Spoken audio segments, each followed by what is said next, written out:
स्वागत है आपका अपने चैनल एकलव्य स्टडी पॉइंट पे और मेरा नाम है सचिन। और आज की इस वीडियो में हम क्लास 12 की ज्योग्राफी का मानव विकास चैप्टर करने वाले हैं। आपके फर्स्ट टर्म के लिए जो एमसीक्यूज आने वाले हैं आपको करवाऊंगा। और इंस्टाग्राम पे आप मुझे फॉलो कर सकते हैं, कोई भी समस्या हो अगर आपकी। स्क्रीन पे मेरा यूजर नेम है।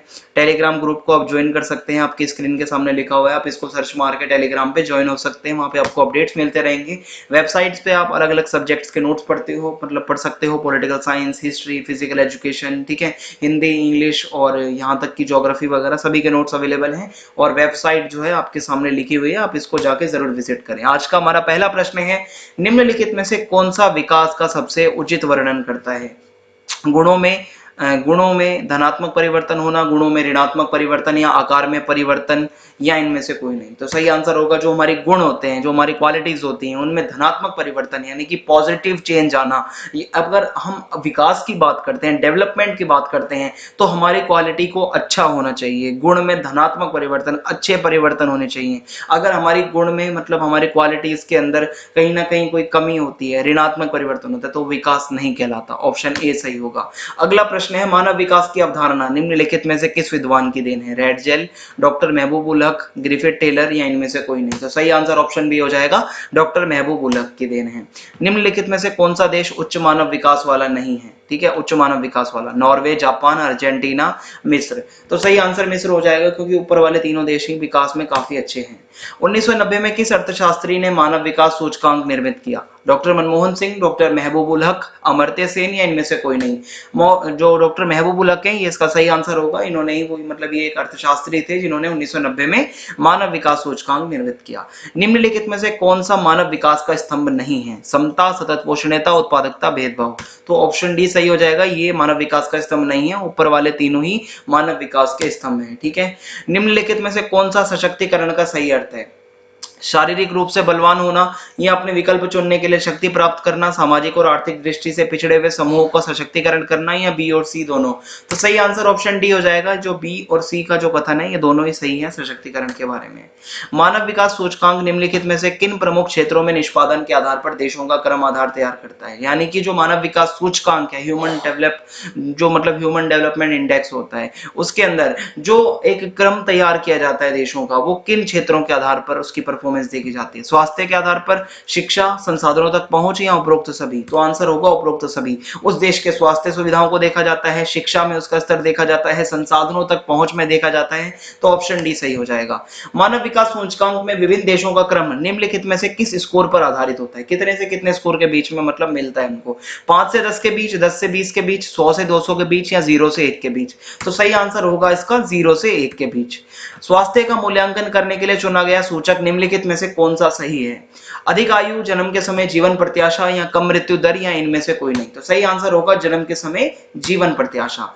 मानव विकास उपागमों में निम्नलिखित में से कौन सा उपागम नहीं है? आपको पता है 4 स्तंभ है, 4 उपागम है। आय उपागम, क्षमता उपागम, कल्याण उपागम, व्यय उपागम। व्यय उपागम कोई भी प्रकार का उपागम नहीं है मानव विकास का। तो ऑप्शन डी सही हो जाएगा। आय उपागमों के संदर्भ में निम्नलिखित में से कौन सा कथन सही नहीं है, यानी कि कौन सा कथन गलत है? आय का स्तर ऊंचा होगा पर मानव विकास का स्तर भी ऊंचा होगा, ये तो सही है भाई। आय का स्तर ऊंचा होने पर मानव विकास का स्तर निम्न होगा, ये गलत बात है। ठीक है, तो ऑप्शन बी यहाँ पे सही हो जाएगा। मानव विकास प्रतिवेदन यानी कि ह्यूमन डेवलपमेंट रिपोर्ट 2016 के अकॉर्डिंग भारत का स्थान क्या था? 120वां, 122वां, 131वां, 124वां। सही आंसर होगा 131वां स्थान था भारत का। विश्व में मानव विकास रिपोर्ट प्रतिवेदन 2015 के अनुसार सर्वोच्च उच्च मूल्य सूचकांक वाला देश कौन सा था? Germany, Pakistan, Japan, Norway. सही आंसर आपका जो है इसमें नॉर्वे हो जाएगा। ठीक है। अगला प्रश्न है, मानव विकास का अर्थ होता है डैश। आर्थिक सुधार, सामाजिक सुधार, गुणवत्ता में सुधार, या इनमें से कोई नहीं। सही आंसर हो जाएगा गुणवत्ता में सुधार होना। निम्न में से कौन सा मानव विकास का स्तंभ नहीं है? समता, सतत पोषणीयता, उत्पादकता, व्यापारीकरण। तो ऑप्शन डी सही हो जाएगा। व्यापारीकरण मतलब ये कोई भी ऐसा स्तंभ नहीं है मानव विकास का। अपने विकल्पों को चुनने की शक्ति का विचार करना डैश कहलाता है। ये अभी हमने देखा था एक प्रश्न में। आत्मविश्वास, उत्पादकता, सशक्तिकरण, या संसाधनों तक पहुंच। सही आंसर ऑप्शन सी होगा, सशक्तिकरण। निम्नलिखित में से कौन सी विशेषता मानव विकास के निम्न स्तरों वाले देशों में नहीं होती? ठीक है। राजनीतिक उपद्रव, सामाजिक खंडों में अधिक निवेश, सामाजिक अस्थिरता, अकाल व बीमारियां। तो ऑप्शन बी, सामाजिक खंडों में अधिक निवेश, ऐसा नहीं होता है। ठीक है, तो ऑप्शन बी सही हो जाएगा। सार्थक जीवन केवल डैश होता है, दीर्घ नहीं होता है, या दीर्घ होता है, या लघु होता है या इनमें से कोई नहीं। तो सही आंसर हो जाएगा सार्थक जीवन केवल दीर्घ नहीं होता, ठीक है, जीवन का एक लक्ष्य होना चाहिए।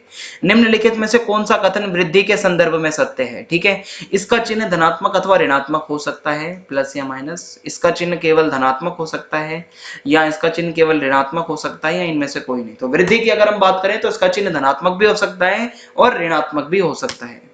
निम्नलिखित में से कौन सा उपागम मानव विकास के सबसे पुराने उपागमों में से एक है? कल्याण उपागम, क्षमता उपागम, आय उपागम या इनमें से कोई नहीं। सही आंसर होगा आय उपागम, ठीक है, ये पुराने उपागमों में से एक है।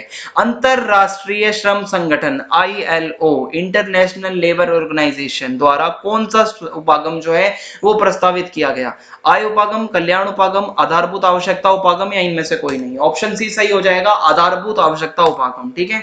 निम्नलिखित में से मानव विकास का मापन के लिए मतलब क्रम कौन तैयार करता है? HDI, PDI, MTI या इनमें से कोई नहीं। सही आंसर ऑप्शन ए होगा, human development index, option A सही हो जाएगा। निम्न में से कौन सा वह देश है जिसने सकल राष्ट्रीय प्रसन्नता को देश की प्रगति का आधारिक माप घोषित किया? काफी इंपॉर्टेंट क्वेश्चन है। भारत, भूटान, नेपाल या चीन? सही आंसर आपका भूटान हो जाएगा।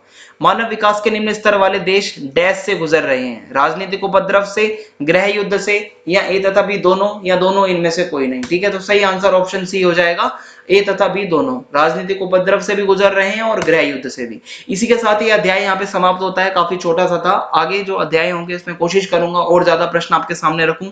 चैनल को सब्सक्राइब करना ना भूलें, बेल आइकन को दबा दें ताकि आने वाले वीडियोस के अपडेट्स आपको मिलते रहें। वीडियो को ज्यादा से ज्यादा शेयर कर दीजिए। जय हिंद, जय भारत, धन्यवाद। मिलते हैं नेक्स्ट वीडियो में। Thanks for watching.